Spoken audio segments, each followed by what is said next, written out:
Welcome back to the channel. Today is March 16th, 2026, and we are on site at the highly anticipated Bayshore Palms.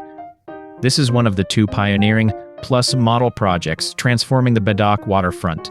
We're looking at a 3-hectare site that's currently buzzing with activity as the structural foundations begin to transition into vertical growth. Taking a closer look at the blocks, which range from 7 to 21 stories, you can see the early stages of HDB's new beamless architectural approach. By keeping structural beams to the sides of the units, future residents here are going to have incredible flexibility for open concept layouts. Currently, most blocks are sitting at approximately 31% completion, focusing on the podium and lower-level residential frames.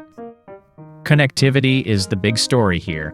We are just a 6-minute walk from the future Bedok MRT on the Thompson East Coast Line.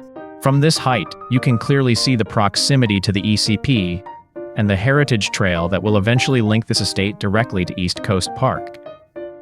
The waterside living concept isn't just marketing. The sea views from these higher floor 4-room stacks are going to be elite. Down at the ground level, work is starting on the Turi social and commercial block. This will eventually house a preschool and an eating house, making this a self-contained micro-community.